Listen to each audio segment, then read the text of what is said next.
When Earth kissed rain, it wasn't just another regular day.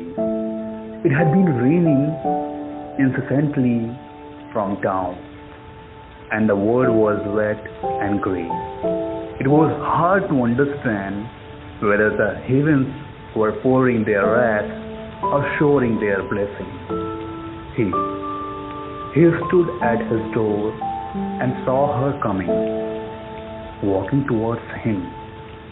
But there was no rush, no panic. She made no attempt to save herself from this downpour.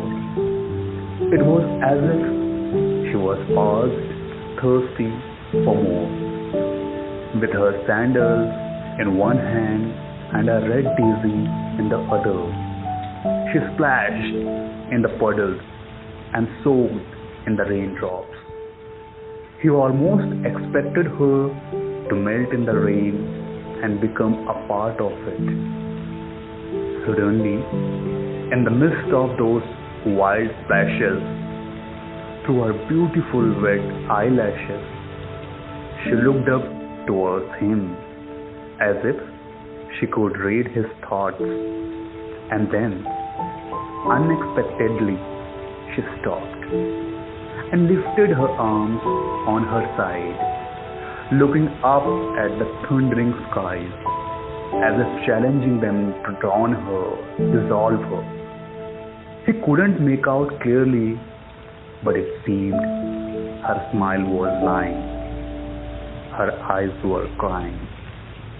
She tried her best to hold them inside, but her rebellious liquid emotions escaped from the broken fences of her hopes and trickled down onto her lips, which were painted red to mask her pain. She wondered why this happened every time it rained.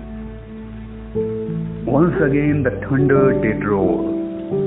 He couldn't resist anymore.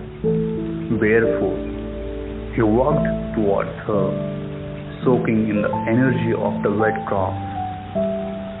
And as he pulled her close, time stopped.